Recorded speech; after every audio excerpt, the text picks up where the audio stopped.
Dios eterno, creador de todas las cosas, sustentador de todas las cosas, te damos gracias en esta mañana que tú nos das para venir como pueblo y adorarte, rendirte todo honor y toda gloria. Por tu palabra sabemos que tú nos has dado a tu Hijo Jesucristo, aquel que murió y resucitó. Gracias por esa obediencia perfecta, por esa justicia perfecta. Gracias porque en Él tenemos perdón, perdón de nuestros pecados, limpios, perfectos, sin mancha, presentados delante de ti por tu Hijo Jesucristo. Qué bendición, Señor, y te damos gracias. Te pido que en esta mañana podamos considerar profundamente esta verdad a la luz de tu palabra, y así podernos perdonar unos a otros y amarnos unos a otros. Gracias, Señor, porque tú has permitido que estemos acá. Líbranos de distracciones, que nuestros corazones estén deseosos de recibir tu palabra, que nuestros ojos estén enfocados en lo que es tu verdad. Líbranos, Señor, de corazones no arrepentidos, de corazones que no sean reverentes, de corazones que no deseen obedecer tu voz. Gracias, Señor, porque tú nos has dejado tu palabra. Enséñanos y que tu Espíritu Santo aplique estas verdades a nuestras vidas. En tu Hijo Jesucristo. Amén. Amén. Pedirles que tomen asiento, por favor.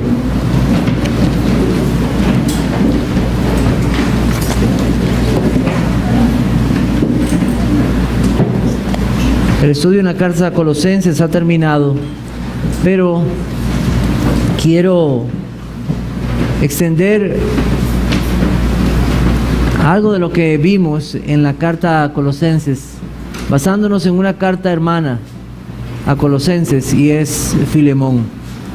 Entonces voy a invitarlos a que busquemos Filemón, Timoteo, Tito, Filemón, para que lo podamos encontrar. Los niños también que tienen su Biblia, busquen en la Biblia Tito.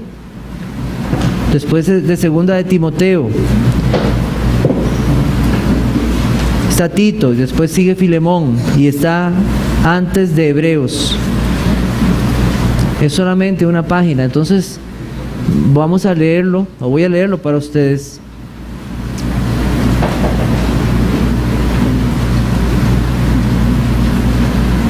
Dice así la palabra del Señor. Pablo, prisionero de Jesucristo, y el hermano Timoteo, al amado Filemón, colaborador nuestro, y a la amada hermana Apia, y a Arquipo, nuestro compañero de milicia, y a la iglesia que está en tu casa. Gracia y paz a vosotros de Dios nuestro Padre y del Señor Jesucristo. Doy gracias a mi Dios, haciendo siempre memoria de ti en mis oraciones, porque oigo del amor y de la fe que tienes hacia el Señor Jesús y para con todos los santos, para que la participación de tu fe sea eficaz en el conocimiento de todo el bien que está en vosotros por Cristo Jesús. Pues tenemos gran gozo y consolación en tu amor, porque por ti, oh hermano, han sido confortados los corazones de los santos. Por lo cual, aunque tengo mucha libertad en Cristo para mandarte lo que conviene, más bien te ruego por amor, siendo como soy Pablo ya anciano, y ahora, además, prisionero de Jesucristo. Te ruego por mi hijo Onésimo, a quien engendré en mis prisiones, el cual en otro tiempo te fue inútil, pero ahora a ti y a mí nos es útil, el cual vuelvo a enviarte. Tú, pues, recíbele como a mí mismo. Yo quisiera retenerle conmigo, para que en lugar tuyo me sirviese en mis prisiones por el Evangelio. Pero nada quise hacer sin tu consentimiento, para que tu favor no fuese como de necesidad, sino voluntario. Porque quizá para esto se apartó de ti por algún tiempo, para que le recibieseis para siempre, no ya como esclavo, sino como más que esclavo, como hermano amado, mayormente para mí, pero cuanto más para ti, tanto en la carne como en el Señor. Así que, Si me tienes por compañero, recíbele como a mí mismo. Si en algo te dañó o te debe, ponlo a mi cuenta. Yo, Pablo, lo escribo de mi mano, yo lo pagaré. Por no decirte que aún tú mismo me debes también. Sí, hermano, tenga yo algún provecho de ti en el Señor, conforta mi corazón en el Señor. Te he escrito confiando en tu obediencia, sabiendo que harás aún más de lo que te digo. Prepárame también alojamiento, porque espero que por vuestras oraciones os seré concedido. Te saludan Epafras, mi compañero de prisiones por Cristo Jesús, Marcos, Aristarco, Demas y Lucas, mis colaboradores. La gracia de nuestro Señor Jesucristo sea con vuestro espíritu. Amén. Amén. Pablo se encuentra encarcelado y él es prisionero de Jesucristo. Como hemos dicho, no es el Imperio Romano quien tiene prisionero a Pablo, es el Señor Jesucristo. Y eso nos recuerda que aún podemos estar en las situaciones más difíciles y en las pruebas más difíciles y aún estar en la voluntad del Señor. Ahí se encuentra Pablo, en la cárcel. Y como nosotros hemos visto al final de esta carta, hay varios que están con él.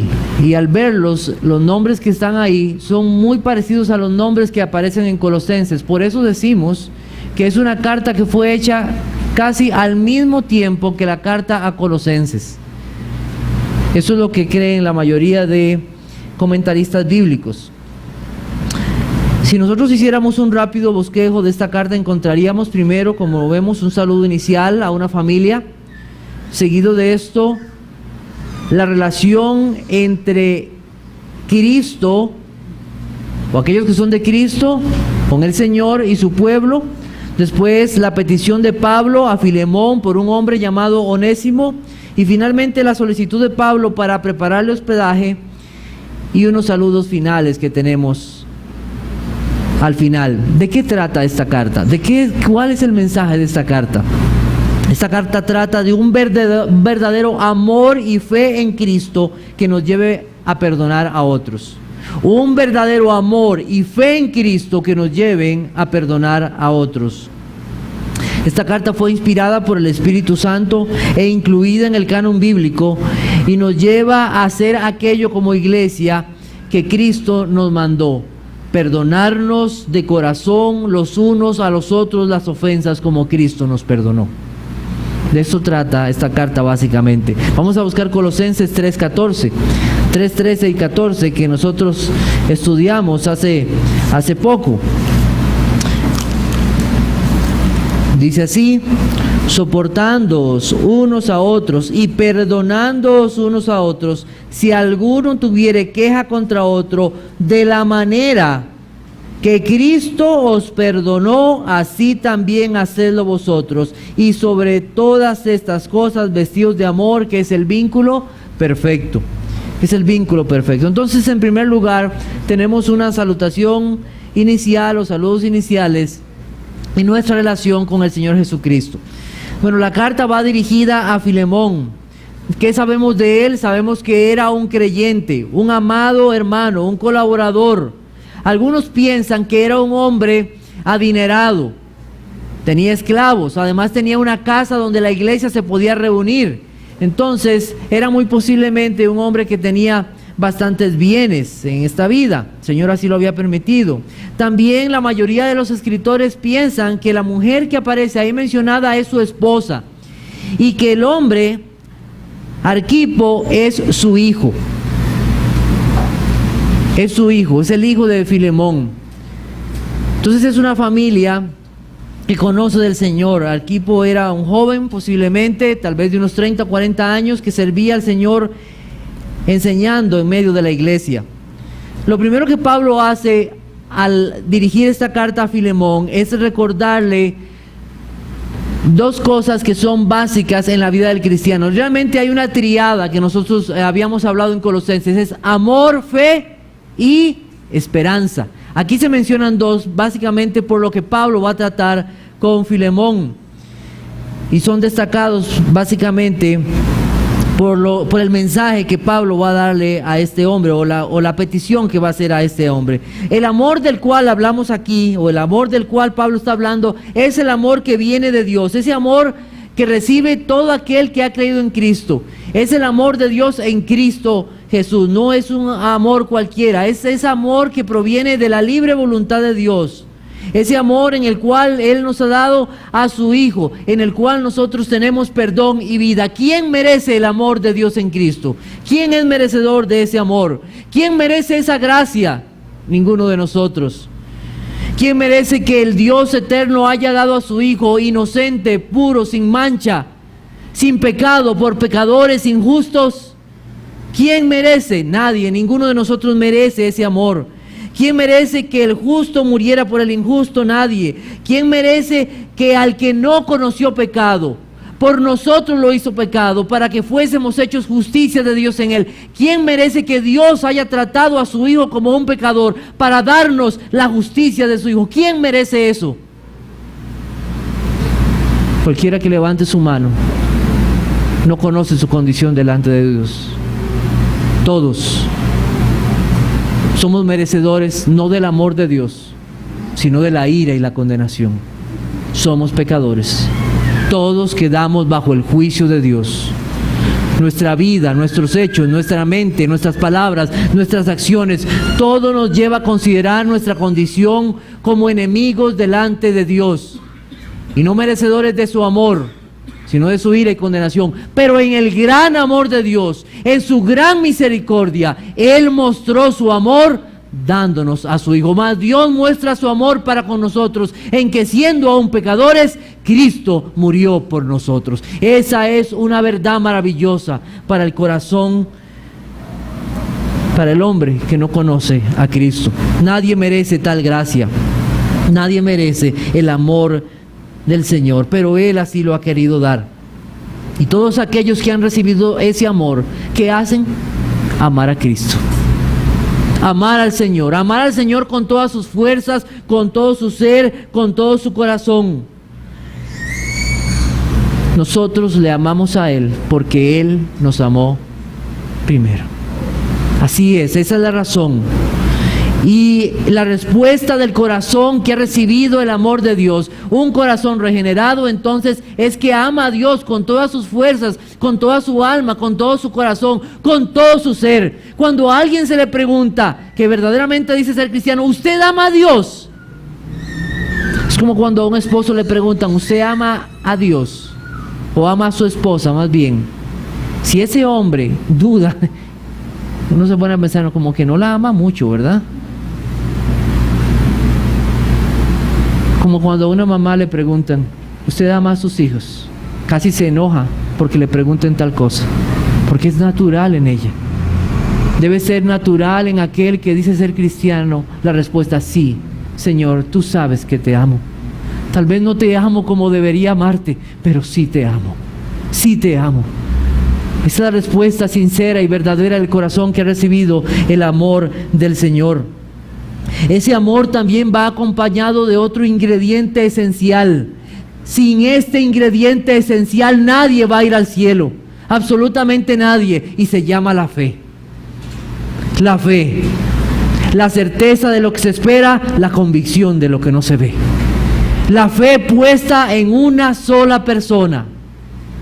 La fe en el Señor Jesucristo. La fe en lo que Él hizo y vivió. No es nuestra fe. No se trata de algo innato en nosotros. Es algo que Dios mismo pone en nuestros corazones para poder acercarnos a Dios. De hecho, no somos salvos por fe. Somos salvos por gracia por medio de la fe. Esa fe nos lleva al Salvador.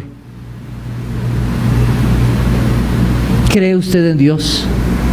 ¿Cree usted en el Dios de la Biblia? ¿Cree usted en Jesucristo como el verdadero Hijo de Dios que vino a morir por usted en la cruz del Calvario por sus pecados? ¿Cree usted en Él? La fe es necesaria para todo aquel que verdaderamente quiere ir a Dios. Sin fe es imposible agradar a Dios, dice la Biblia. Aquellos que verdaderamente creen en el Señor le obedecen. Una fe que no es obediente no es una fe verdadera.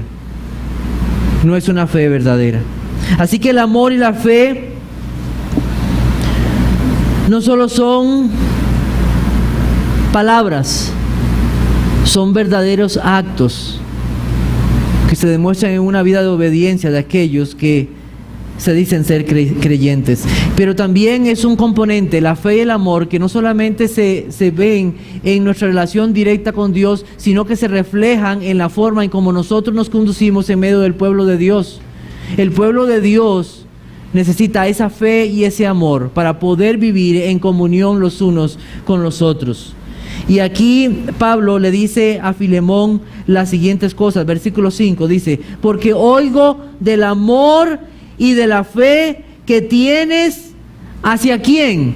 Hacia el Señor Jesús y para con todos los santos. Entonces la fe y el amor son componentes esenciales para vivir la vida de iglesia. Nos une una misma fe, nos une un mismo amor, una unidad, un solo corazón que vive para el Señor. Pablo remacha, sella, enmarca todo lo que Filemón es en su vida por una persona. ¿Por quién? Por Cristo Jesús. Dice: para que la participación de tu fe sea eficaz en el conocimiento de todo el bien que está en vosotros. ¿Por quién? Por Cristo Jesús. Es por Él que podemos vivir la vida agradable a Dios. Es por Él que podemos tener fe y amor. Es por el Señor Jesucristo. Y eso se refleja también en la vida de la iglesia. Y entonces, antes de Pablo hacer su solicitud a Filemón, él le recuerda estas cosas. Le recuerda la fe, le recuerda el amor, le recuerda que es por Cristo, le recuerda que todo eso está en relación también con la vida de la iglesia, antes de hacer su solicitud. Muchas veces nosotros queremos hacerle una solicitud a alguien sobre algo. Y a veces vamos de repente y de golpe y pedimos algo. Y tal vez no hemos considerado algo antes de hacer esa solicitud. Aquí sabiamente el apóstol Pablo pone las bases para hacer esa solicitud que va a hacer. ¿Cuál es esa solicitud que Pablo va a hacer a Filemón? Y vamos a hablar entonces ahora del amor y el perdón. Y antes de hablar de esto, quiero hacer una pequeña explicación de todo lo que está sucediendo aquí. Onésimo, que es el nombre que se menciona acá en esta carta, era un esclavo de Filemón. Onésimo en algún momento escapó y muy probablemente se llevó dinero, robó a Filemón. Tengo que aclarar algo con respecto a esto. En aquel tiempo, en la sociedad romana, en la sociedad de aquel tiempo, habían esclavos. Y la Biblia no condena la esclavitud. No condena la esclavitud. Más bien, en medio de esa situación, aquellos que fueron convertidos al Evangelio debían servir al Señor. Si alguno podía obtener la libertad de la esclavitud, pues bien, pero ya fuera esclavo o ya fuera libre, Cristo es nuestro todo y en todos. No importaba. Lo más importante es tener a Cristo en medio de la situación que usted se encuentre. Más adelante y muchos años después, el cristianismo sería las bases para quitar totalmente la esclavitud, pero el principio permanece. ¿Cuál es? Servirnos los unos a los otros. Servirnos los unos a los otros. Onésimo, su nombre significa útil. Parece que el nombre Onésimo era un nombre muy común ahí en medio de un José, por decir, por todo lado aparece. Pues Onésimo era un nombre muy utilizado en medio de los esclavos, útil, pero casualmente no estaba haciendo nada útil, más bien era inútil. Era inútil. Pues Onésimo escapó y posiblemente llegó a Roma. Y en Roma, ¿a quién conoció? Al apóstol Pablo. Y ahí, por la gracia de Dios, Onésimo fue llevado al Evangelio y convertido.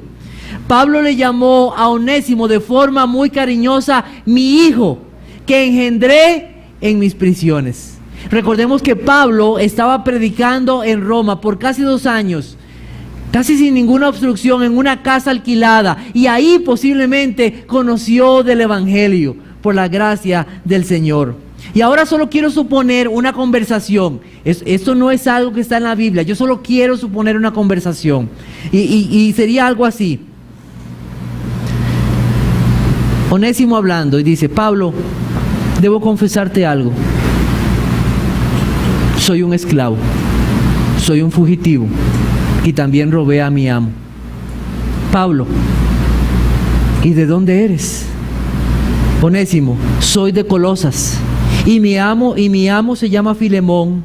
Y ahora que conozco el Evangelio, me doy cuenta que hice mal y necesito arreglar esto, pero no sé cómo.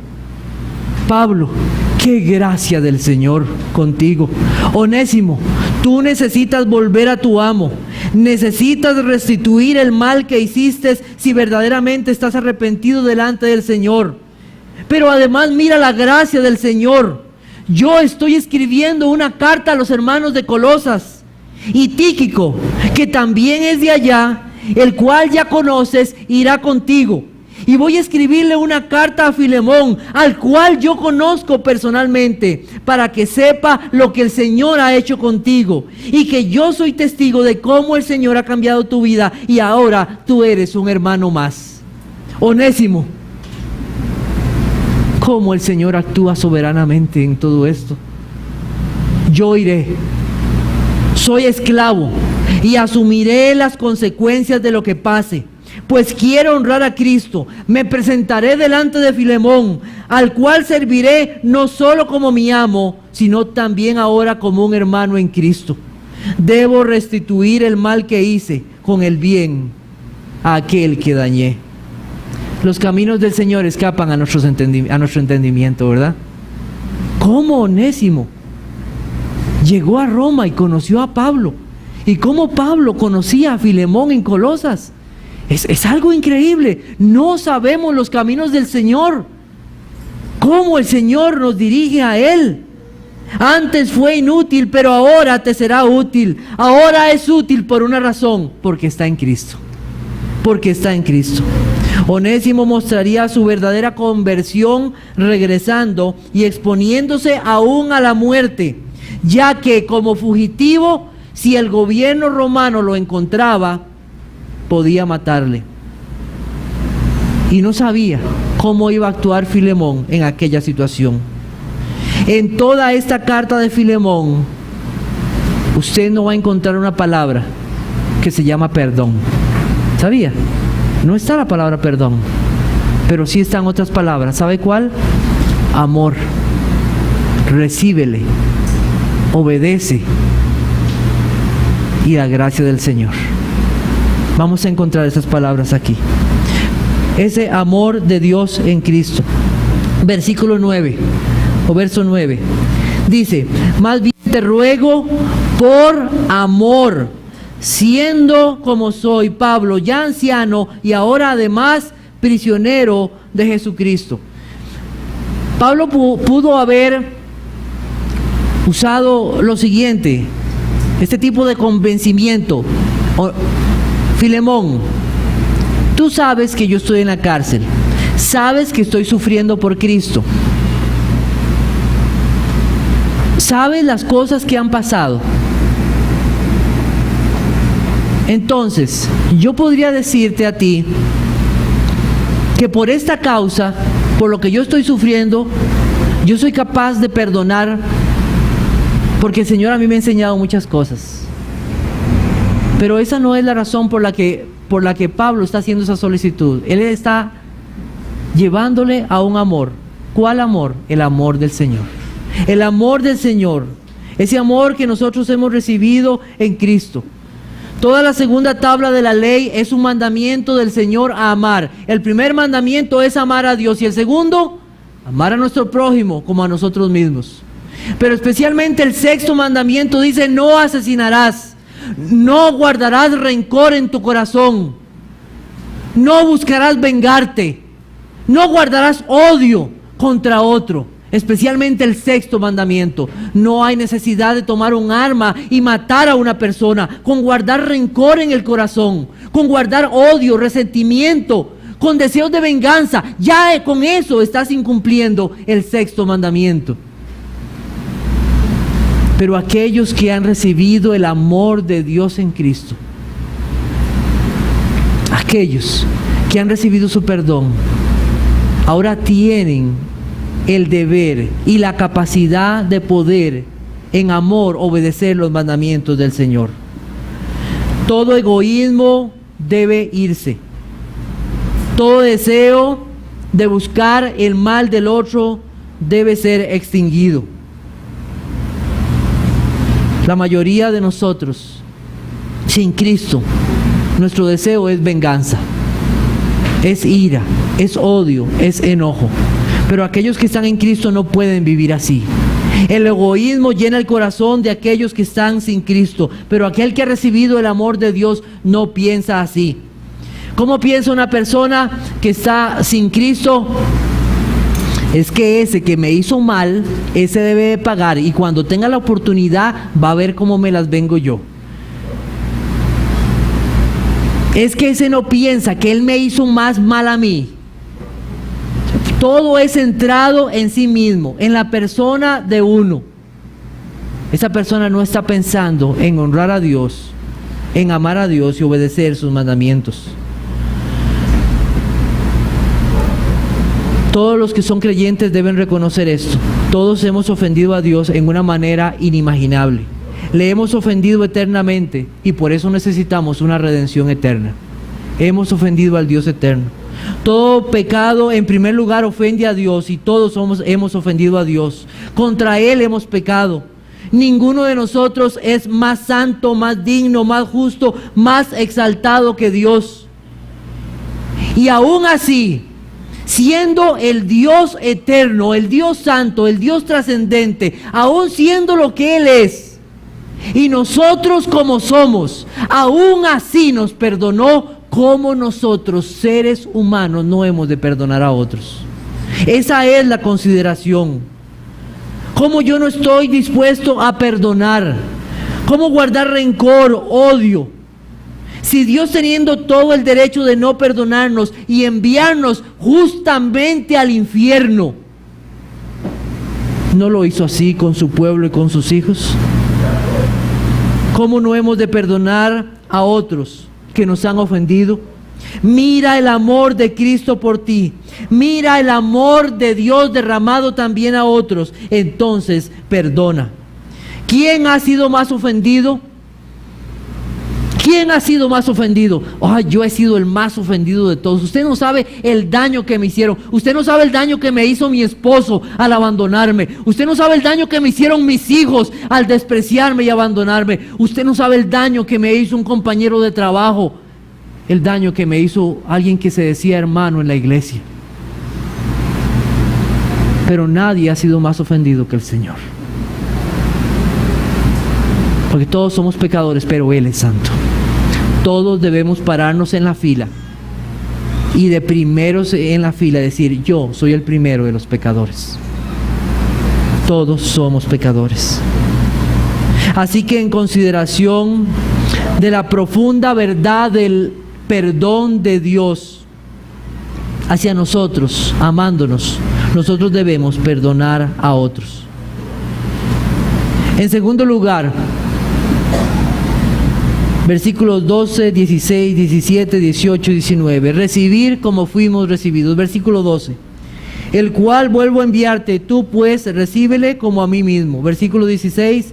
No ya como esclavo, sino como más que esclavo, como hermano amado, mayormente para mí, pero cuanto más para ti, tanto en la carne como en el Señor. Así que, si me tienes por compañero, recíbele como a mí mismo. Versículos 18 y 19. Y si en algo te dañó o te debe, ponlo a mi cuenta. Yo, Pablo, lo escribo de mi mano. Yo lo pagaré. Por no decirte que aún tú mismo te me debes también. ¿Ha escuchado usted la frase: yo le perdono pero no lo quiero volver a ver? Yo lo perdono pero no olvido. Estas frases no pertenecen al cristianismo. No pertenecen a los hijos de Dios. No pertenecen a aquellos que han recibido el amor y el perdón de Dios. Pablo dice aquí que lo que debe hacer ahora Filemón con Onésimo es recibirle. Recibirle como un amado hermano, como si fuera Pablo. Lo que los apartó, lo que los dividió ya no debe ser más, debe ser perdonado, no debe ser cobrado, no se debe reclamar, no debe ser causa de separación, sino más bien debe haber un interés genuino por el otro. Es mirarlo a los ojos, es darle un apretón de manos, es abrazarlo. Es el principio de restaurar las cosas. Vuelve a darle una oportunidad, Filemón, a Onésimo, para demostrar que verdaderamente tú amas al Señor y deseas obedecerlo. Recíbele como un hermano, recíbelo como si fuera yo. Filemón, ¿alguna vez yo te he hecho daño? ¿Alguna vez te he ofendido, Filemón? ¿Alguna vez? Filemón hubiera respondido: no, Pablo, tú nunca me has hecho un mal a mí. Pues recibe a Onésimo de la misma manera, como si nunca te hubiera hecho un mal. Como si nunca te hubiera hecho un mal. Hermanos, ¿cómo es esto posible? ¿Cómo es posible ver a una persona a los ojos, darle la mano y abrazarlo y decirle: te perdono? Eso solamente es el amor de Dios. Solo el amor de Dios. Y conocerlo a Él nos capacita para hacer algo así. Todos nosotros somos aceptos a Dios en una persona. ¿Saben quién? En Jesucristo. Pablo le está diciendo a Filemón: acepta a Onésimo por amor a Cristo, pero también como si fuera yo. Debemos de pensar lo que Dios hizo por nosotros en Cristo al recibirnos. Cristo todo lo pagó. La deuda más grande, la que no podíamos pagar, fue pagada por Cristo en la cruz. Fue pagada por Cristo en la cruz del Calvario. Dios nos recibe no por nosotros, sino por lo que Cristo hizo. ¿Qué podemos demandar de otros? ¿Qué demanda Dios de nosotros? ¿Demanda alguna obra de nuestras manos para recibir perdón? No, Cristo todo lo pagó en la cruz del Calvario y la sangre de Jesucristo nos limpia de todo pecado. ¿Qué debemos hacer con aquel que nos ha ofendido? ¿Humillarlo? ¿Debemos hacerlo sufrir? ¿Debemos hacerlo llorar? ¿Debemos hacerlo que pague por sus faltas? En ninguna manera, porque Cristo no lo hizo con nosotros. Recibir al ofensor arrepentido como Dios nos recibió. La Biblia dice que el que a mí viene no le echo fuera. Debemos estar dispuestos a perdonar y a recibir soberanamente. Dios estaba en control de todos los hechos que sucedieron. Y ahora es el momento de reconocer esa voluntad de Dios en la vida de Onésimo. Pablo desea asegurarse que el corazón de Filemón no está guardando amargura, rencor, odio y resentimiento por este hombre, sino un verdadero amor para recibirle como un hermano más. Porque ahora Onésimo no viene solo. Vienen tres, además de Tíquico. ¿Sabe quién viene? Viene el Señor Jesucristo en medio de ellos. Onésimo trae al Señor Jesucristo en su vida y en su corazón. No lo debe de rechazar. También, por otro lado, debemos de ver algo. Pablo estuvo dispuesto a pagar lo que Onésimo debía. ¿Cuánto fue? No sé. Y no sé si Pablo en algún momento iba a poder responder a esa deuda. Pero el perdón tiene la base del pago de la ofensa. Nuestras ofensas ya fueron pagadas delante del Señor por nuestro Salvador Jesucristo. Ya fueron pagadas. ¿Alcanzaría la vida de Onésimo para pagarle a Filemón? No sé. Pero eso ya no debía ser cobrado. Era como borrón y cuenta nueva. Pablo estaba haciéndole ver a Filemón que si bien había que cubrir el mal hecho, había que recordar lo que Cristo hizo por nosotros. Segunda de Corintios 5:19, por favor. Segunda de Corintios 5:19.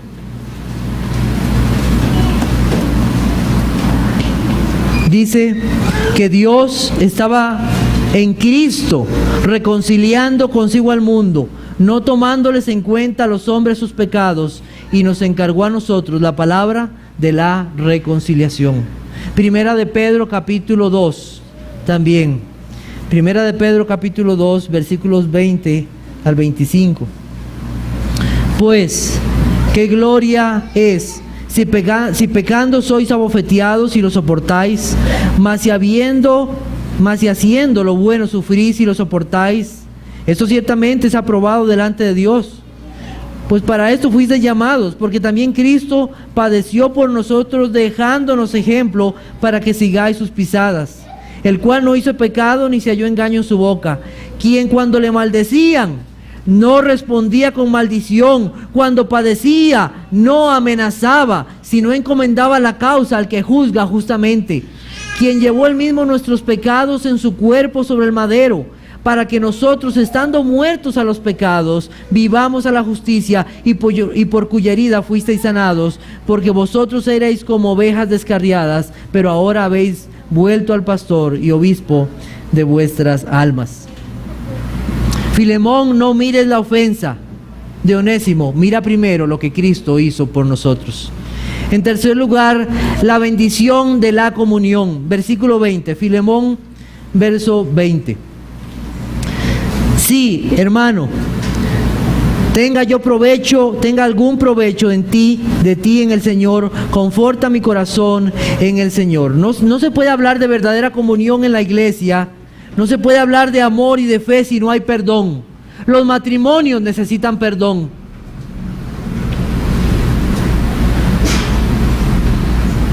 ¿Está usted enojada con su esposo o con su esposa? Hay que buscar el perdón. Con sus hijos hay que buscar el perdón.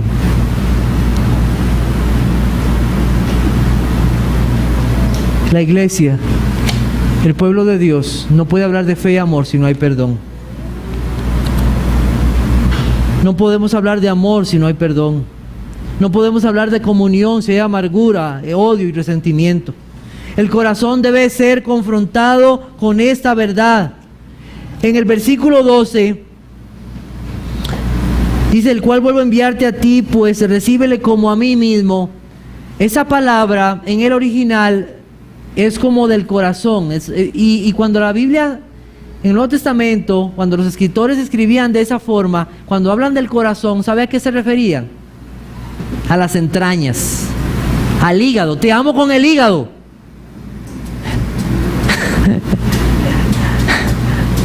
Te amo con lo más profundo del corazón. Te amo con lo más profundo de mi ser y de mis entrañas. Te amo con la bilis. Sí, ¿verdad? Algunos decimos, se me está regando la bilis del colerón, ¿verdad? No, pues es de lo más profundo de mi ser. De lo más profundo de mi ser. Y la vida de la iglesia no es algo superficial, es algo profundo, porque el amor de Dios ha sido derramado en nuestros corazones. Debe haber un amor sincero y verdadero, de lo más íntimo de nuestro ser. Y necesitamos ser consolados en medio de esta verdad.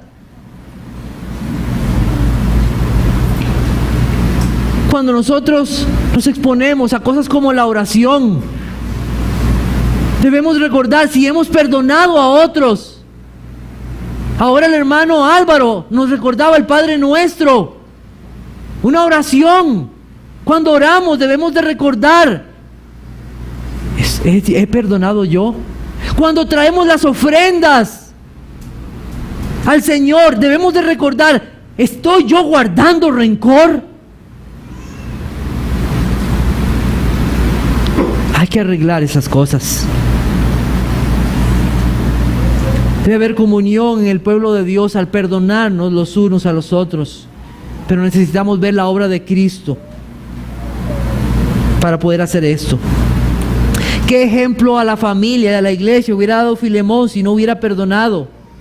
¿Dónde estaría ese consuelo, ese amor y esa fe del cual tanto él hablaba? Llegó el momento difícil para Filemón. Debía probar verdaderamente que era un hijo de Dios, que era un amado, que no era algo falso. La iglesia sería probada en ese momento. ¿Cómo le trataría? ¿Como un esclavo fugitivo o como un amado hermano. Nosotros al final no encontramos qué pasó. Algunos escritos antiguos hablan de Onésimo y hablan de él como un obispo de la iglesia. Puede ser que fue este hombre, reconciliado y ahora también sirviendo al Señor en medio de su pueblo. Necesitamos ese provecho de la comunión en la iglesia por medio del perdón. Una iglesia donde hay perdón, una familia donde hay perdón, ahí está el Señor Jesucristo. Es muestra del amor y la fe que profesan en el Señor.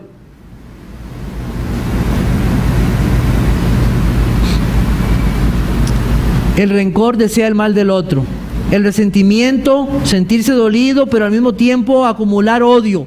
La ira, deseos de venganza propia. El enojo nos lleva a despreciar a otros y a tratarlos con dureza y buscar herirlos. Son pecados que deben ser confesados delante del Señor. Y el acto correcto con aquel que me ha ofendido es perdonar.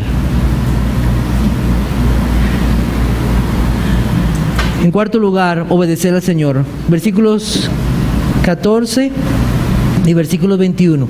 Dice, pero nada quise hacer sin tu consentimiento, para que tu favor no fuese como de necesidad, sino voluntario. Versículo 21. Te he escrito confiando en tu obediencia, sabiendo que harás aún más de lo que te digo. El Señor nos manda a perdonar, más que como un mandato de Pablo a Filemón, es un mandato del Señor. El Señor nos manda a perdonar. Como les recordaba, dice la Biblia, y cuando estáis orando, perdonad si tenéis algo contra alguno, para que también vuestro Padre que está en los cielos os perdone vuestras ofensas. Entonces se le acercó Pedro y le dijo, Señor, ¿cuántas veces perdonaré a mi hermano que peque contra mí? ¿Hasta 7? Jesús le dijo, no le digo hasta 7, sino hasta 70 veces. Es un mandato del Señor obedecerle a Él. Quiero tocar unas breves aplicaciones en esta mañana para nosotros. Lo primero que quiero decirles es que nosotros debemos velar por el perdón. Debemos de velar por el perdón. Te lo envío como si fuera yo, de mi propio corazón, de mis propias entrañas, como les dije. Hay que velar por ese perdón. Pablo estaba realmente preocupado a tal punto que escribió una carta inspirado por el Espíritu Santo. ¿Por qué cree, hermanos, que el Señor permitió que esta carta estuviera aquí, tan corta, tan pequeña?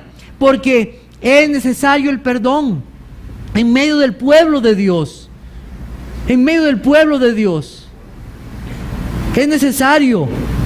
¿Cuántas veces vemos vidas tristes, vidas sin gozo, vidas sin servicio al Señor? ¿No será por causa de falta de perdón? ¿Por acumular resentimiento, amargura y odio en nuestros corazones?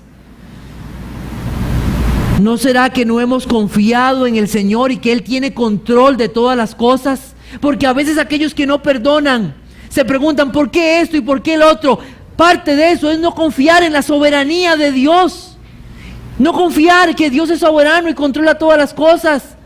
Él es el dueño. Debemos ocuparnos en revisar nuestras vidas. ¿Qué le toca al ofendido? Perdonar como Cristo nos perdonó. Y no guardar rencor. No guardar rencor. Si aún aquel nunca viene a pedirme perdón, ya yo lo he perdonado en mi corazón. Ya yo lo he perdonado. El ofensor, ¿qué tiene que hacer? Pedir perdón si verdaderamente es de Cristo. Y restituir el daño hasta donde sea posible. Y los dos deben confiar en algo. Al final Dios es el juez justo y Dios ve las intenciones del corazón. Dios juzgará al final. Dios juzgará. Él es juez y Él es vengador. En segundo lugar, debemos confiarnos en el poder del Evangelio.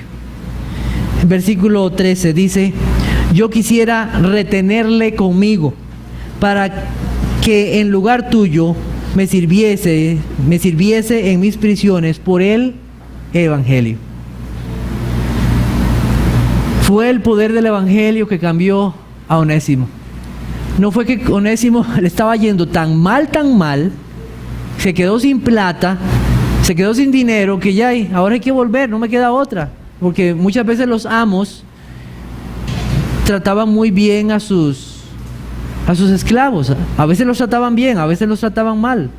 Un amo podía hacer con su esclavo lo que quisiera. Y no sé si los que están aquí saben, pero la palabra esclavo habla de la relación que los cristianos tenemos con nuestro Señor. Le pertenecemos a Él, Él es nuestro dueño. Somos esclavos de Él.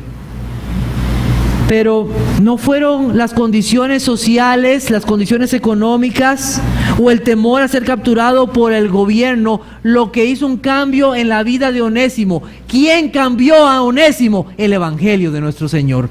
El poder del Evangelio. El Evangelio transforma las vidas. De un esclavo fugitivo ahora a un hermano amado que puede ser útil en el servicio al Señor. ¡Qué maravilloso es el Señor! No me avergüenzo del Evangelio. ¿Por qué? Porque es poder de Dios para salvación a todo aquel que cree. Onésimo podía haberse quedado en Roma con Pablo, le hubiera sido de mucha utilidad, pero había que hacer lo que Dios le mandaba. Había que ir a arreglar esa situación. Había que hacer lo que Dios le manda. ¿Cuántas veces personas están huyendo de hacer lo que Dios les manda y se meten en ministerios, se meten en servicios que llaman al Señor, en actividades, pero algo no ha pasado en sus vidas, no han sido cambiados por el poder del Evangelio? Lo que necesita toda persona es creer el Evangelio del Señor Jesucristo para un cambio en su vida. Es creer ese maravilloso mensaje que cambia la vida de las personas. Usted puede estar poniendo una cortina a algo que ha estado guardado en su corazón por mucho tiempo. El pecado, el orgullo, la ira, el enojo, la venganza, la falta de perdón. Pero la razón de todo eso es que tal vez usted no conoce a Cristo. Usted necesita conocer al Salvador. Usted necesita conocer a aquel que es el dador de la fe y del amor. Onésimo tenía una vida nueva y sus frutos fueron evidentes. Y también en Filemón lo eran. Tenemos entonces una relación restaurada en el Señor. En tercer lugar, el perdón de Dios en Cristo. El 7 de diciembre de 1941, en la isla de Hawái, en el puerto de Pearl Harbor, aviones japoneses llenaron el cielo. Bombas y bombas y bombas cayeron sobre el puerto. Miles de soldados americanos murieron, huyendo de aquel feroz ataque. Ese feroz ataque originó que después Estados Unidos viniera sobre Japón. En ese ataque fue dirigido por los japoneses por un hombre llamado Mitsu Fuchida. Su avión fue golpeado por algunas balas, pero él quedó bien, vivo. Tiempo después de que terminó la guerra, este hombre fue asaltado en su corazón por muchos pensamientos. Uno de los pensamientos que tenía era ver a los hombres corriendo y él con su avión tirándoles bombas y balas y hombres y mujeres cayendo a tierra sin ninguna defensa. Mitsu no podía dormir tranquilo. No tenía paz en su corazón. Él recordaba en las noches aquellos eventos que volvían una y otra vez a su corazón y a su mente. Él necesitaba encontrar paz para lo que había sucedido ese día y no la encontraba. Entonces un día se fue a un campo al campo de Osaka en Japón. Y ahí comenzó a escribir un libro que se llamó No Más Pearl Harbor, para encontrar la paz. Pero ¿saben una cosa? No la encontró. No encontró la paz. Después este hombre conoció a otro hombre, un hombre que sobrevivió al ataque de Pearl Harbor. Y este hombre le contó dos historias. Voy a hacer énfasis en una de ellas, en una de las dos historias. Este hombre le contó cómo una joven de 20 años llamada Margaret Covell, que también le decían Peggy, sirvió en un campo de japoneses, donde los estadounidenses habían atrapado a muchos soldados japoneses. Y esta mujer Peggy les llevaba comida, les llevaba ropa y los atendía con un corazón tan amoroso y tan increíble que los japoneses no podían creer que ella, siendo una americana, les pudiera servir de tal manera. ¿Qué era lo que había pasado en esta joven? Esta joven tenía o tuvo dos padres, tuvo sus padres que eran misioneros en una isla muy lejana. Y ahí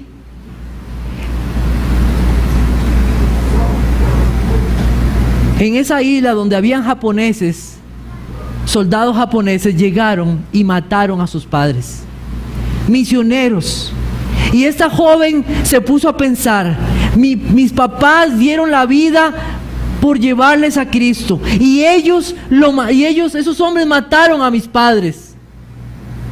Pero recordando las palabras de sus padres, no guardes rencor, mira lo que Cristo hizo por nosotros. Ella comenzó a pensar cómo mis padres dieron su vida hasta lo último por amor, cómo me enseñaron ellos a no guardar rencor. Cuando los japoneses que estaban ahí atrapados escucharon eso, una mujer que perdona. Para los japoneses algo terrible es que ofendan a sus padres. No sé si ustedes conocen algo de la cultura japonesa, pero para un japonés que le ofendan a sus padres o que maten a sus padres, eso es la ira. Y los japoneses al escuchar cómo esta mujer joven había perdonado y ahora estaba sirviéndoles a ellos, ellos no podían creer cómo esto era posible. Mitsu estaba impresionado de esa historia. Un hombre después le regaló un tratado a este hombre, a este japonés, porque no podía encontrar la paz en su corazón y no podía encontrar cómo esta joven había hecho esto. Y Mitsu, leyendo la Biblia, leyó este pasaje que hoy vamos a leer al final en este mensaje. Y esto fue lo que cambió su vida. Vamos a Lucas capítulo 23. Lucas capítulo 23.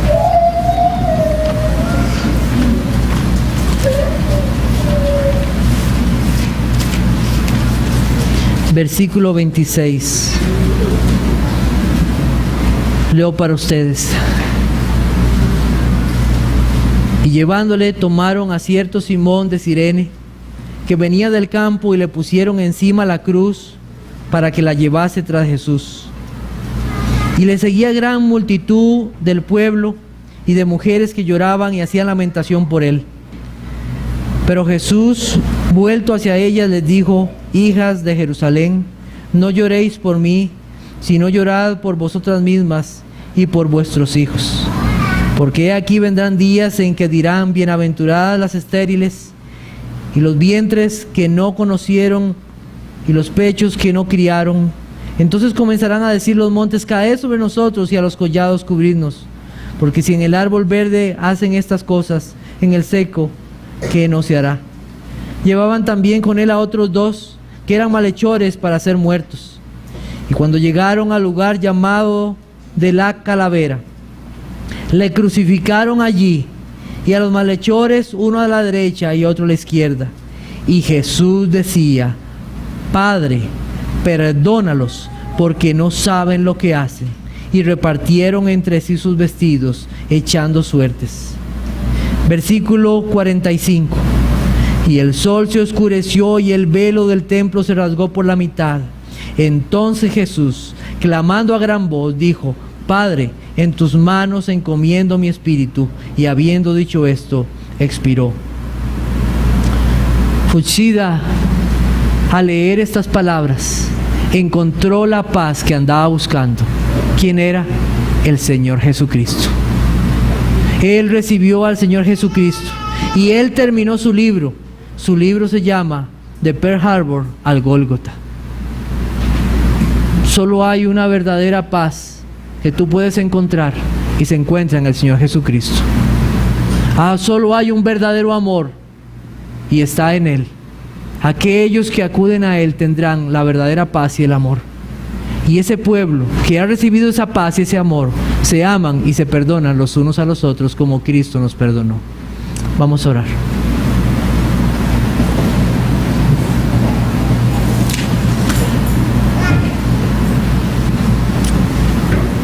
Señor, te damos gracias en esta mañana por habernos permitido leer una porción de tu palabra y haber meditado un poco en ello.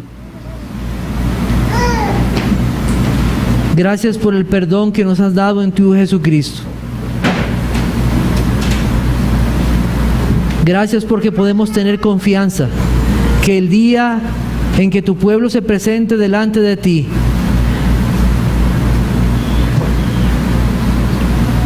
no será nuestra vida, no serán nuestros pecados, no serán nuestras faltas lo que tú nos tomarás en cuenta, sino la obra perfecta de tu Hijo Jesucristo.